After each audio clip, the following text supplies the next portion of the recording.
Tuh sempat langsung keliat tuh ada di pinggir aku tuh langsung sosok, memang kelihatan percis. Tapi jadi tidur di situ, Om? Jadi, wah anjir. Emang niatnya mau tidur di situ kan, udah benar-benar pikiran udah benar-benar kacau lah, pengen ke makam ibu kan, pengen minta maaf sama ibu. Kamu tuh pengen ngucapin ma, ampura Yayan ma, si Yayan ngaripukeun wae, ngasengsarakeun wae kamu ma.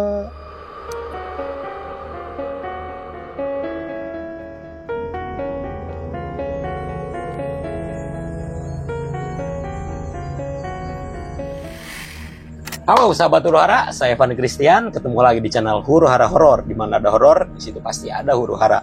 Nah, narasumber kita kali ini akan menceritakan kisah huru haranya yang pernah kehilangan arah semenjak kepergian ibunya. Dan justru di fase itu beliau mengalami banyak sekali kejadian horor. Seperti apa ceritanya? Kita kenalan dulu sama narasumber yang ada di samping kita ini. Oke, selamat malam Om Yayan. Selamat malam. Sebelumnya terima kasih nih udah mau cerita di Huru Hara Horor. Oke, Om Yayan ini sehari-harinya profesinya itu ngapain sih Om? Ya sehari-harinya sih paling jaga ternak sapi, ternak bebek. Berarti bisa disebut punya peternakan sapi dan peternakan bebek atau ya, gimana? Ya pokoknya serba ada lah, ada ayam, ada bebek, ada sapi. Pokoknya beternak. Ya ikut ngasih. Itu aja, mungkin ngurus-ngurus. Yang ngurusnya sih ada, cuman suka ikut membantuin. Nah ini Om, dan di malam ini atau di video kali ini Om akan membagikan kisah horor ceritanya pada arah saat Om ini kehilangan arah pada saat ibu meninggal. Iya. Dan untuk sahabat Huru Hara, tanpa berlama-lama lagi kita langsung aja mulai ceritanya.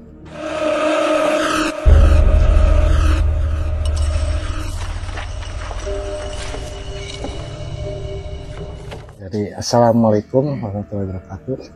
Jadi sebenarnya waktu itu kan saya kebetulan agak jauh lah sama keluarga orang tua. Nah saya kan jarang sekali ketemu sama orang tua walaupun ya nggak terlalu jauh. Jadi semenjak ibu ya mama aku meninggal, dari situ aku selalu jadi kepikiran, gimana caranya bisa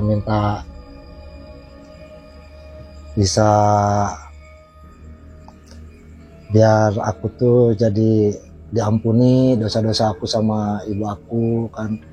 Aku tuh sering ngelamun karena waktu meninggalnya aku tuh belum sempat ngurusin dia, apalagi di sakitnya. Jadi ya kebetulan lah waktu pas sakit akunya jarang ada, kan itu. Pas meninggalnya juga aku tuh udah tahu udah dikasih tahu udah meninggal, jadi nggak ada sempat. Nah jadi di situ selalu kepikiran, kadang harus gimana caranya sampai aku tuh kehilangan arah, tidur di makam ibuku.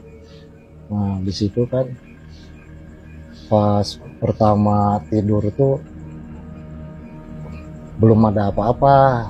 Nah, setelah keseringan tuh tidur di situ, itu sempet ada nggak tahu tuh ngerjain atau gimana, sempet ketemu sosok yang ya kalau dibilang seperti kuntilanak, ya aku belum pernah ketemu sama kuntilanak itu kan. Kalau dibilang bener ya aku juga nggak tahu juga kan persisnya gimana, tapi memang sosok itu ada. Jadi pertama tidur tuh di saung tuh ada pertamanya ada yang kerasa yang aneh di badan tuh kerasanya aneh. Di rambut kayak ada yang ngejambak, terus pundak kayak ada yang ikut nindih berat banget. Tuh, rambut tuh kayak ada yang narik semua. Nah, pertamanya itu ada suara kesek kayak gitu. Nah, tapi aku cariin nggak ada. Terus ada lagi suara yang ketawa. Aku kira ada orang di situ kan, ada orang di situ. Aku cariin nggak ada, orang nggak ada. Aku balik lagi lah ke saung itu untuk tidur kan. Nah di situ baru dia muncul dari pohon, iya dari pohon yang pas di pinggir saungnya itu dia muncul, sosok putih, rambutnya panjang. Aku kan begitu lihat aku sempat kaget kan, langsung kaget. Astagfirullahaladzim, dianya langsung menghilang. Aku cariin nggak ada, aku juga kan penasaran sebenarnya apa itu kan. Takutnya ada orang lah yang lagi ngerjain atau gimana. Aku cariin muter-muter nggak ketemu. Ya udahlah, aku tidur lagi di situ ya. Maklum pikiran akunya emang lagi kabut lah, lagi nggak ini pikirannya. Nah pas di situ juga sambil mikir-mikir itu sebenarnya apa gitu. Benar apa benar ini yang namanya makhluk halus kan? Apa ini memang ada orang yang ngerjain? Nah pas itu aku udahlah mau tidur lagi. Muncul lagi tiba-tiba di samping aku tuh, pas deket kepala, pas deket banget. Pas deket kepala banget tuh, pas aku kan gini kan mau tidur lagi di saung kan. Nah tuh sempat langsung keliat tuh ada di pinggir aku tuh langsung sosok, memang kelihatan percis yang kayak yang aku lihat yang di atas pohon itu. Begitu aku lihat sekaligus gitu bilang lagi astagfirullahaladzim, dia nggak ada lagi, ngilang lagi. Aku merinding sih. Ya tuh aku juga merinding tuh. Nah di situ aku kan penasaran biasanya nggak ada yang kayak gitu kan. Aku cariin kan, muter-muter lagi, takutnya ada orang lain kan yang ngerjain atau gimana. Aku cariin nggak ada sama sekali, nggak ada orang. Udah di situ aku mikir-mikir ini sebenarnya apa gitu kan. Kata aku tuh apa benar ini makhluk halus? Ya udahlah, nggak ambil pusing lagi lah. Yang penting aku di situ aman. Pokoknya aku nggak niat apa-apa kan, cuma mau ikut tidur. Nah, pas di situ aku mau tidur lagi gitu, memang ada yang ketawa lagi pas di tengah-tengah pemakaman itu. Ada yang ketawa. Pas aku lihat ini kan, dilihat lagi, wah kok kayaknya kayak yang tadi gitu, yang sering muncul tadi. Sosok yang sama gitu. Kayak yang tadi. Tapi posisinya dia membelakangi aku kan. Aku terus diliatin penasaran. Apa benar apa pohon? Aku liatin terus. Tapi itu lumayan lama nggak hilang, soalnya ya lumayan jauh sih sama akunya. Aku kan penasaran diliatin terus. Ya mungkin kayak yang namanya orang-orang bilang mungkin ya yang namanya kuntilanak atau apa seperti tuh. Itu bentuknya mungkin. Pokoknya serem banget lah. Yang membelakangi aku tuh sampai adalah sekitar 5-10 menitan. Lumayan lama juga. Lama kalau di situ lama, ada sampai akunya nggak berani nyamperin. Aku liatin gitu. Aku ini lagi penasaran, diliatin lagi masih tetap ada. Aku nggak ini apa-apa sih. Ya udahlah, aku biarin aja, aku tidur. Tapi jadi tidur di situ, Om? Jadi, wah anjir. Emang niatnya mau tidur di situ kan. Udah benar-benar pikiran udah benar-benar kacau lah, pengen ke makam ibu kan, pengen minta maaf sama ibu. Jadi siapa tahu kan aku tidur di situ ketemu atau gimana, ada suaranya kan, niatnya seperti itu. Emang pokoknya akunya udah benar-benar pikiran udah benar-benar kacau lah. Kacau aja pada masa itu ya, Om. Jadi tiap malam tuh pasti pulang ke situ, paginya paling pulang dulu ke rumah. Kadang kan aku juga punya istri, punya keluarga kan. Kadang kalau di rumah udah nggak kerasa tenang lagi, udahlah berangkat lagi ke makam ibu. Pokoknya tiap malam lah kayak gitu. Berarti total berapa lama itu? Aku semenjak kacau itu tidur di makam itu sekitar setahunan lebih lah. Setahun lebih di makam ibu. Di makam ibu. Cuman nggak tidur langsung di situ siang malam nggak, kan ada pulang ke rumah ya. Kadang kalau istri nggak kerja kan di shift kan kerjanya. Kalau dia malamnya nggak di shift, nggak bagian kerja, ya aku nemenin. Kadang nggak nemenin juga, tetap di makam. Itu dari istri Om sendiri itu nggak ada pertanyaan gitu? Nggak ada. Dia sih jarang komunikasi, soalnya kan dia juga sibuk kan, yang namanya kerja di kesehatan, apalagi dianya kan megang tempat kerjanya kan nggak satu, dia ada 2-3 tempat megang rumah sakitnya, tempat kerjanya. Nah ini balik lagi ke sosok tadi Om yang pas Om mau tidur itu diganggu. Itu kan hari pertama itu langsung diganggu seperti itu Om ya? Enggak, bukan hari pertama. Itu paling sekitaran ada 3 mingguan lah. 3 mingguan. 3 mingguan. Selepas dari itu mungkin kesininya, ke depannya ada lagi gangguan seperti itu nggak? Ada, tapi di makam yang sebelahnya. Di makam yang Taman Pahlawan tuh kan. Dulu kan sempat hujan. Jadi aku di situ nggak nyaman tidurnya kan. Aku naik ke Taman Makam Pahlawan tuh.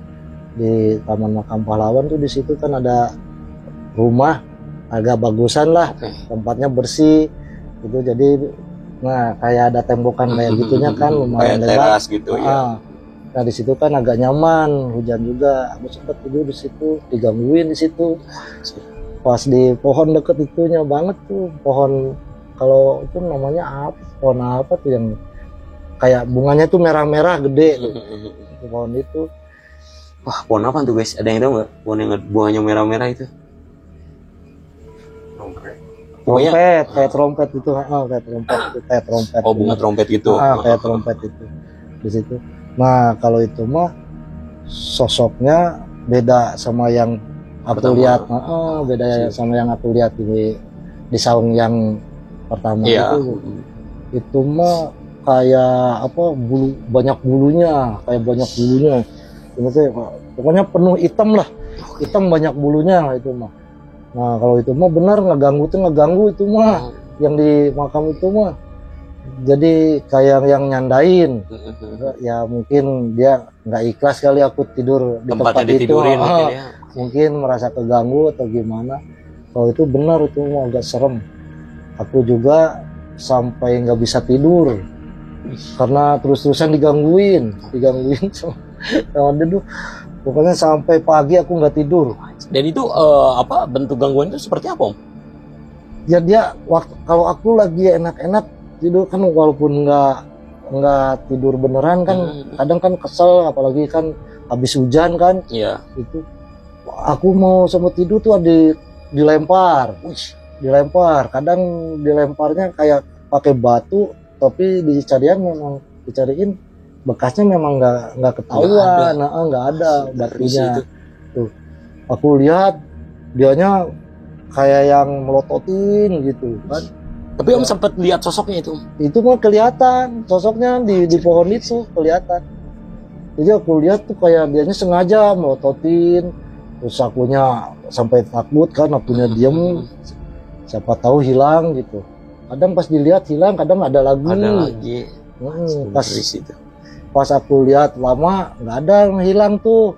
Aku mau tidur lagi kan, aku padahal banyak tuh yang main juga di lapang itu tuh. Masih ada banyak orang lah istilahnya ya Om. Ya kayak orang yang lagi pacaran lah kayak gitu, mojok-mojok di situ banyak ada. Cuman ya terhitung lah, nggak terlalu banyak, paling 1 atau 2 orang, tempatnya beda-beda gitu. Tapi ada yang main. Itu mah bener-bener lah ngegangguinnya sampai aku nggak bisa tidur. Kadang kayak yang ngebalik mau turun tuh, kayak ngebalik mau turun. Aku sampai bangun lagi, dilihat lagi ada itu. Jadi aku tuh kan nggak tahu ya namanya atau buta atau apalah, nggak tahu lah pokoknya. Si muka sama tangan tuh berbulu semua. Mungkin bisa dibilang seperti genderuwo, mungkin ya, seperti itu ya Om. Ya mungkin lah, kata orang-orang memang sosok umumnya gitu. Gitu. Tapi matanya merah, matanya tuh ngeluarin cahaya merah. Wah, ngeri sih itu. Itu pengalaman kedua tuh Om, di waktu di makam ibu itu. Waktu kan hujan tuh, biasa tidur di saung yang pertama digangguin. Karena hujan aku ngerasa nggak nyaman tuh, jadi pindah ke rumah yang deket sini. Dan sama juga deket pohon. Memang di situ pohon, ada pohon, banyak pohon. Kan makamnya kan berdekatan, cuma kepenggal sama tembok kayak gini lah. Iya. Jadi aku tuh bisa langsung loncat jalan tembok. Oh, bisa langsung robos gitu, bisa langsung loncat. Langsung pindah tempat loncat. Dan ini kejadiannya tuh pada tahun berapa Om? Ini tuh? Itu sekitaran 2016 lah. 2016 ya. 2016 udah ngeri gitu ya. Tapi next ada lagi nggak Om? Waktu di makam ibu itu? Kalau di makam itu sih sampai aku pindah tempat tidurnya nggak di situ lagi, belum ketemu lagi. Cuma dua itu doang. Cuman dua itu selama kurang lebih 1 tahun mungkin ya Om ya. Berarti gangguan yang paling ekstrim itu ya mungkin yang dua itu kan. Karena mungkin yang lainnya mungkin nominal kayak suara-suara mungkin. Kalau suara-suara kelebatan mungkin ya, kebanyakan ya seperti itu ya. Ngeri sih guys, sahabat Huru-Hara nih. Om Yayan nih selama ibunya meninggal tuh kira-kira 1 tahun, kurang lebih 1 tahun lah dia tidur di pemakaman. Dan posisinya tuh di dekat makam ibunya. Dan gangguannya juga lumayan ekstrim juga ya Om. Ini kita berbicara di luar makam ini ya. Ada lagi nggak sih Om pengalaman horornya ini? Sempat ketemu lagi itu waktu pas di belakang masjid Agung itu kan ada bangunan bekas hotel. Bekas hotel yang udah terbengkalai lah, udah lama nggak dipakai kan. Memang aku juga sering ikut tidur di situ. Nah, kan sekali-sekali aku tuh sering mampir ke situ kan, mau ikut tidur lagi. Nah, pernah ketemu lagi yang kayak gitu tuh pas di bangunan itu. Di bangunan itu. Di belakang masjid itu, belakang Masjid Agung. Ya awalnya gini, aku kan pulang main, pengen tidur. Ya aku udahlah, nyobain lagi tidur di belakang Masjid Agung itu kan, di bangunan itu. Ya karena aku nggak tahu kenapa waktu itu pikiran aku pengennya di tempat-tempat yang sepi kayak gitu kan. Kalau di tempat ramai itu nggak mau. Jadi pengennya mana yang sepi, yang bisa kita aman, nyaman, tuh perasaan tenang banget gitu. Nah akulah masuklah ke situ lewat depan itu tuh Wisma Karya tuh, yang depan Wisma Karya tuh. Masuk situ, jadi ngikutin arah di pinggir kali itu kan bisa jalan situ kan. Nah, pas begitu masuk, aku mau pas masuk, bener kan itu ada pohon yang dirimbunin kayak pohon-pohon are kata Sunda kan, are itu pohon-pohon are itu. Kan gelap banget kalau masuk itu kan, tempatnya juga udah bener-bener malam kan, udah rumputnya juga udah tinggi-tinggi. Pas aku masuk situ sekitaran jam 9:30 kalau nggak salah, 10 malam tuh, 10 malam tuh. Aku masuk, aku lihat ada orang lagi bikin itu kayak bakar-bakaran tuh, bikin api. Emang bener percis orang, kelihatannya orang. Kata aku kan, ada orang, berarti ada yang tidur di sini, kata aku kan. Aku merasa senang juga kan, ada temennya. Ya udahlah, aku tenang kan, udah kelihatan. Aku kan nggak langsung masuk, aku juga kan merasa ya takutnya siapa gitu kan. Aku juga takut, orang di situnya juga kan mau ikut. Aku juga pas dilihat memang benar kayak orang tuh bolak-balikan, balik ke kamar, balik lagi ke api itu, balik lagi ke kamar, balik lagi ke api itu. Kata aku, emang benar orang ini kan. Ya udahlah, aku masuk. Pas begitu aku masuk kan, aku nggak lihat lagi dia kan, ngelihat jalan kan, jalannya gelap rimbun, lah, ya gelap kan, itunya rimbun kan, rumput-rumputnya tebal. Aku nunduk aja kan itu. Pas udah mau deket aku lihat, itu kaget juga, orangnya nggak ada, si apinya juga ikut nggak ada bekas apinya sama sekali. Wah, Aduh, ngeri sih itu. Itu aku situ juga sampai ngelamun. Kata aku, apa aku bener Ngelihat atau ngeliat halusinasi? atau halusinasi atau memang tadi kelihatan banget gitu kan. Wajir. Pas aku masuk situ tuh dicariin tiap kamar, emang nggak ada orang. Itu Sepi gitu ya? ya sepi, nggak ada orang. Itu mah emang orangnya tuh mukanya memang nggak kelihatan, tapi bentuknya memang benar-benar orang. Benar-benar orang. Tapi yang jelas cowok kan Om ya? Ya cowok. Cuman akunya nggak sempet ngeriakin hai atau gimana, enggak. Soalnya kan itu emang tempatnya udah gelap, sepi kan. Kalau malam kan nggak ada cahaya sama sekali. Kan. Ya dan itu doang, nggak. Ditambah kan akses ke situnya juga rimbun rumput, gelap juga kan. Ayo nunduk berenya Om gitu. Pas cengkak aku bos. Nunduk lihat jalan. Nih. Takutnya ada ular kan, takutnya nunduk. Ini pas udah dekat ke tempat pas orang itu, pas akunya berdiri nanya, lah kata aku, ini mana orangnya tadi, padahal ada orang di sini lagi bakar-bakaran. Aku penasaran kan, langsung aku nggak nunggu lagi kan, aku langsung samperin, dilihat bukan ke kamar dulu, dilihat bekas pembakarannya itu. Bekas pembakarannya itu emang nggak ada juga. Dilihat nggak ada bekasnya sama sekali, nggak ada. Kan aneh kan, kata aku tadi yang dilihat sama aku tuh api itu benar-benar api, itu benar-benar api. Kok kemana lari bekas apinya itu kemana? Gitu ya. Gaib bisa kayak gitu ya Om. Ya aku juga kaget nggak ngerti juga sih, aku juga percaya nggak percaya sih Om sebenarnya. Tapi memang kenyataannya seperti itu. Yang tadinya sebelum nyebrang itu udah senang, wah ada temen nih, ada orang gitu kan, lagi bakar-bakar gitu kan. Pas sebelum tidur si Duru dulu ikut kan, pasti mantap gitu. Kalau nggak tahu si Duru itu apa ya, api, jadi kita penghangatan dekat api lah gitu. Ya minimal bisa ngobrol-ngobrol dulu sebelum tidur kan. Pas begitu nunduk, pas begitu dilihat nggak ada, wah ngeri banget sih itu. Mungkin yang sahabat Huru Hara yang kebetulan domisilinya di Kabupaten Subang ya mungkin udah nggak aneh juga ya kalau misalkan kita nyebut Hotel Subang Plaza mungkin ya Om ya. Iya. Karena emang di situ emang 1001 cerita horornya emang ngeri banget sih. Wah, ya emang banyakan orang juga memang bilang di situ emang ngeri, soalnya kan banyak juga yang meninggal, kayak mungkin orang gila kan meninggal. Oh iya benar sih Om. Kan jadi pernah sempat dulu ada cewek yang rumahnya di Wisma itu kan, dulu dia sering nyariin daun-daunan buat dijual kan. Dulu kan sempat matinya juga di situ. Ketahuannya pas udah tinggal tulang belulang sama pakaiannya doang. Itu perkiraan tahun berapa itu? Itu aku kurang begitu tahu tahunnya, tahun berapa tuh perkiraannya. Pokoknya udah lumayan lama juga mungkin ya. Udah lama. Itu juga sih. Matinya itu di depan dekat rumah sakit PPN, plaza yang depannya itu di depan.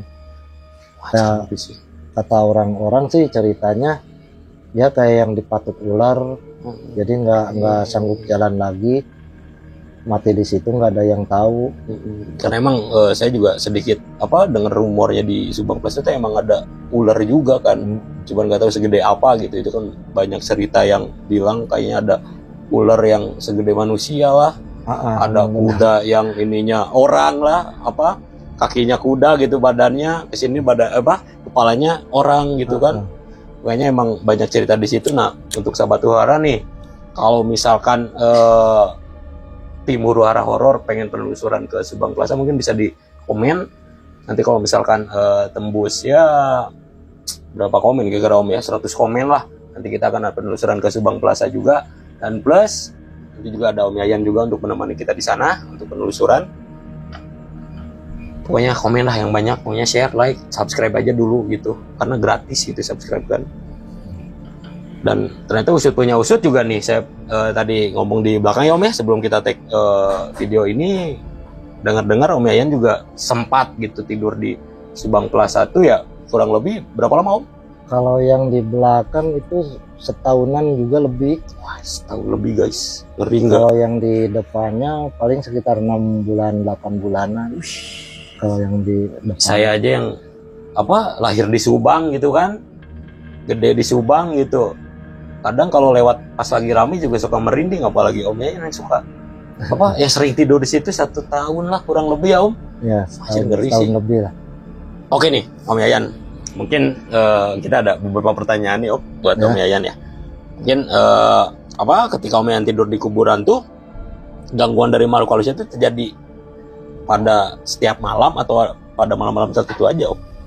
Kalau dibilang setiap malam sih memang enggak, tapi kalau memang gangguan seperti suara-suara aneh banyak lah suara-suara aneh mah, tapi nggak pernah terlihat yakin itu teh roh halus atau gimana. Cuman ada kayak suara samar-samar, suara burung atau sejenisnya lah, kayak suara-suara binatang atau gemuruh angin, itu sih selalu ada. Intinya setiap hari juga ada sih Om ya, jadi nggak malam-malam tertentu aja gitu kan. Nah ini cuman nggak jelas itu teh suara apa, itu nggak jelas. Apakah itu dari makhluk halus atau dari binatang sekitar kan? Oke. Nah, lanjut ke pertanyaan kedua nih Om. Semenjak mengalami kejadian horor di kuburan, apakah pernah ada Om pengalaman horor juga di luar kuburan gitu? Apakah dari Om masih kecil juga, apakah sudah pernah mengalami gitu? Kalau waktu masa-masa kecil sih banyak sih. Kalau di ini mah mungkin bisa salah satunya bisa dibagikan ke sahabat Huru-Hara mungkin. Waktu kecil-kecil kan kita kebetulan rumahnya di Jeding ya, di Jeding di situ kan dekat. Kan dulu angker banget tuh. Pokoknya kampung Jeding tuh dulu tuh angker banget lah. Apalagi tuh di tempat yang mau masuk ke Jeding tuh ada satu pohon huni di posisinya di pas di depan bangunan Belanda tuh. Sama yang di agak sekitaran 50 meteran dari situ ada gerasi yang jarang kepake. Di depannya tuh pohon bunga yang besar tuh kayak trompet tuh bunga. Ya itu sering ada kejadian aneh-aneh di situ. Nah itu kejadiannya seperti apa tuh Om? Ya kadang waktu jalan sama teman-teman, kalau pas di pohon huni tuh habis main sama teman-teman dari luar mau pulang tuh di pohon huni, kita berenam nih, berenam jalan kaki semua kan. Kadang dari kejauhan juga memang udah sering ngerasain kayak gitu kan. Kadang udah siap-siap, sendal udah dipegangin. Tapi yang namanya anak-anak kan kadang suka silih ejek kan. Kamu katanya kamu tuh penakut, nggak jadi larinya. Pas kebetulan di samping itu pohon huni itu, aku berdua sama temen aku tuh, si Hendra tuh yang temen aku berdua ngedenger ada suara yang jatuh kencang banget, sampai ke bawah. Otomatis lah aku lari berdua nih, sama dia tuh, tapi yang lain gak ada yang denger. Berarti cuma berdua aja? Berdua asli tuh mah. Aku kan kaget tuh sama Hendra, udah ada sekitar lari 20 meteran, lihat temen-temen nggak lari, nggak ikut lari kan kaget. Santai aja jalan gitu. Ya udahlah aku berhenti bareng sambil lihat muka dia, lihat muka aku lihat muka dia kan. Kata aku, kamu kenapa lari? Ada suara, kataku, ada suara kenceng banget. Bener cenah sama nih. Ada suara. Ya udah, tapi mereka kenapa nggak pada lari? Nggak tahu, udah ditanyain lah. Kamu malah tak penakut semua, kata teman-teman kan, yang teman-teman yang nggak lari. Kamu penakut semua, dua-dua ngomong aja katanya. Terus aku tanya, emang kamu nggak dengar suara yang itu yang jatuh? Enggak. Yang bener? Enggak. Aku nggak denger, asli sumpah. Itu lari semuanya. Langsung lari. Dari situ. Berarti emang jelas banget Om, dari atas pohon suara yang jatuh sampai jelas. Ke tanah. Sampai ke tanah. Suaranya juga kayak ada apalah yang ngebentur dadaunan atau pohon. Itu kenceng banget. kenceng sampai pluk. Itu kenang-kenangan waktu kecil tuh, waktu di kampung. Itu kan kalau di Pohon Huni tuh Om ya. Tapi kalau untuk yang 50 meter ke depannya yang di Gerasi itu ada cerita apa Om? Itu di Gerasi sih cerita dari orang-orang di kampung sana juga banyak sih yang ada yang.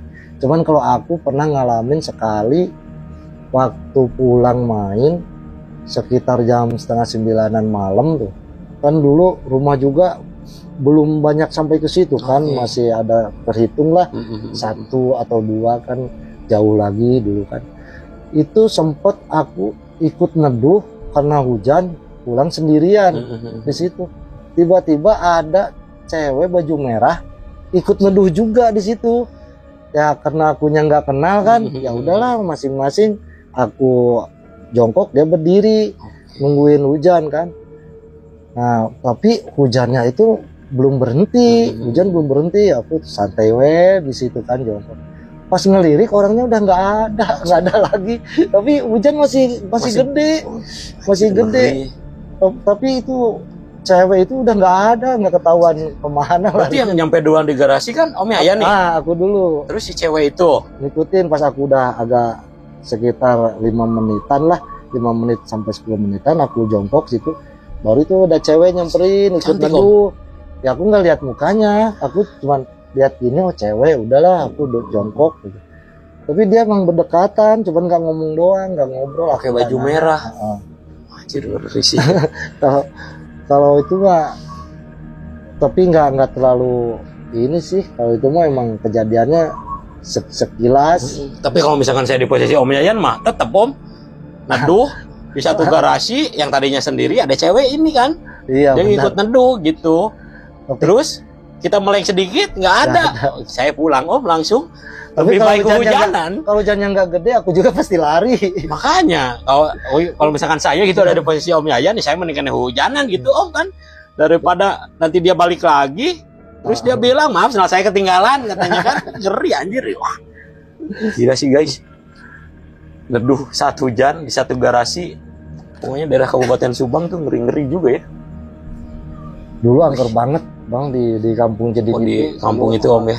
Di kampung itu kalau asli orang situ yang mungkin yang separuh udah meninggal lah, aku aja kan sekarang udah berumur 46 tahun lah. Dulu aku di situ kan masih umuran sekitar 16 tahunan, 15 tahunan. Lama di situ kan, ya Om ya. Waktu kecil yang sering-sering kejadian kayak gitu. Udah lama banget. Sekarang mah udah banyak rumah-rumah situ juga. Pokoknya udah beda dari yang dulu aja sekarang ya Om ya. Oke, karena banyak bangunan baru atau mungkin si pohonnya apakah masih ada sampai sekarang Om? Pohon huninya? Kalau pohonnya semua udah nggak ada. Udah nggak ada ya. Pohon yang di depan Gerasi juga udah nggak ada.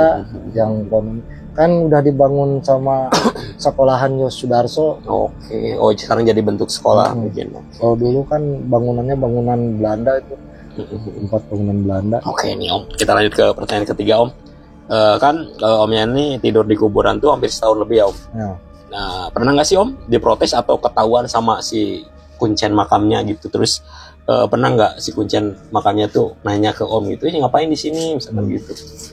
Kalau kuncen di situ sih belum pernah ada yang sampai malam-malam. Bahkan kadang aku sendiri yang dikiranya kuncennya.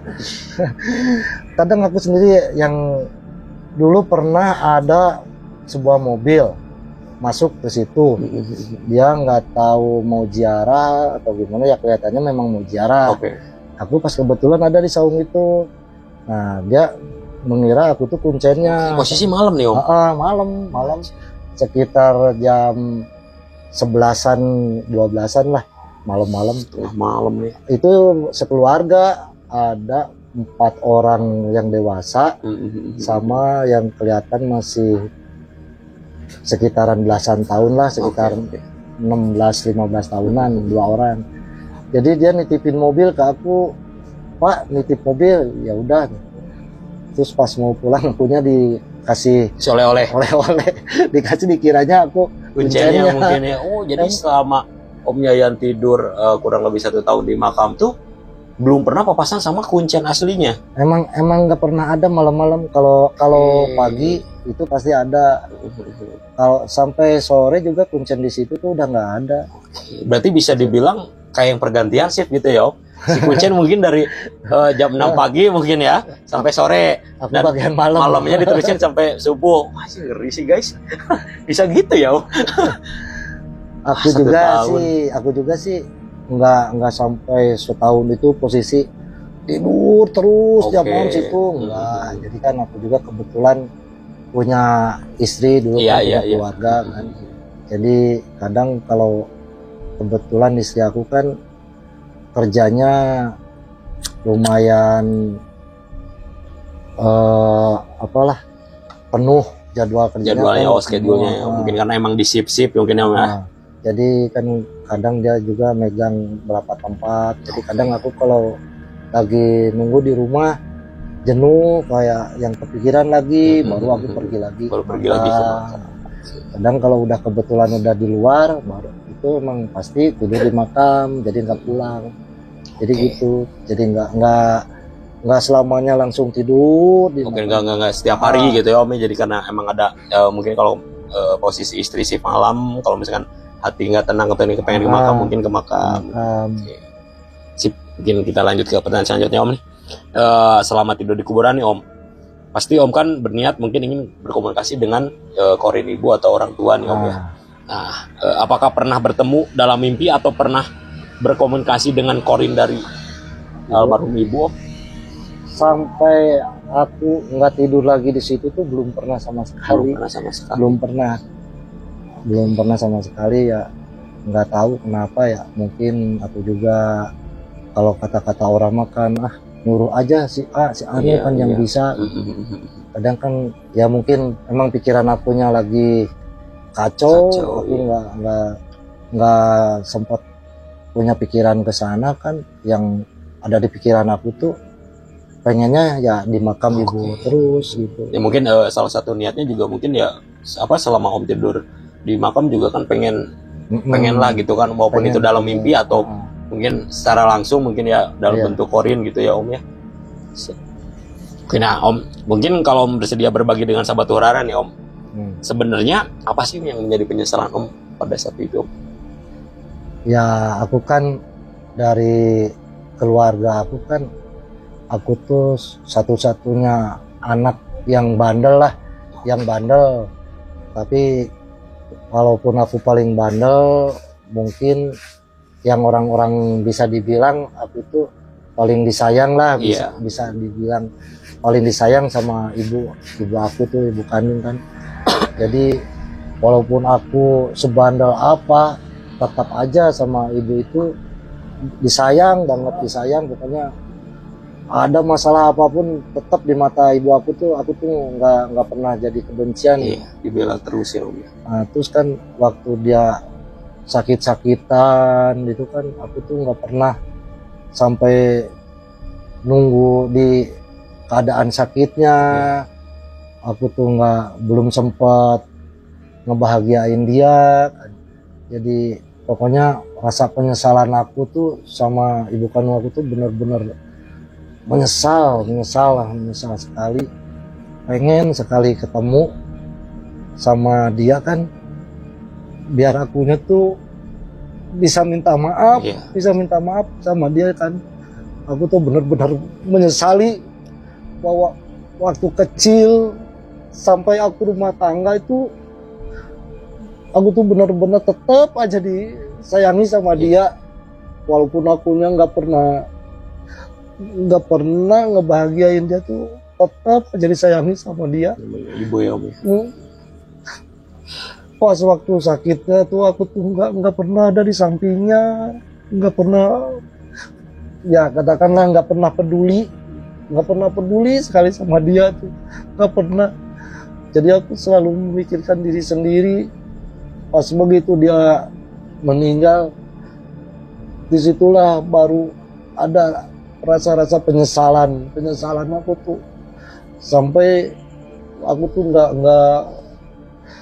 nggak bisa ngelepasin rasa penyesalan itu di benak aku tuh, nggak pernah bisa selama itu. Tetap aku tuh pengen ketemu sama dia, pengen sekali minta maaf. Ya itulah. Jadi mungkin kalau seandainya Ibu Om Yayan mungkin masih ada, paling Om Yayan pengen ucapin maaf mungkin ya Om ya. ya kalau memang ya kalau ngomongin masih ada sih nggak mungkin ya Om Iya. ya. Kalau memang benar kata orang-orang bisa ada yang seperti katanya korinya lah, apa. Ya mungkin saya juga pengen sekali ketemu, pengen ngomong, pengen sekali minta maaf walaupun sekali aja. Iya. Sekali aja pengen minta maaf sama dia. Kamu tuh pengen ngucapin mak, ampura Yayan mak. Si Yayan ngaripukeun wae. Ngasengsarakeun wae kamu mak. Yayan teu bisa. Teu bisa. Sampai mak ayana Yayan teu bisa ngebahagiakeun mak. Ampura. Yayan benar-benar menyesal mak.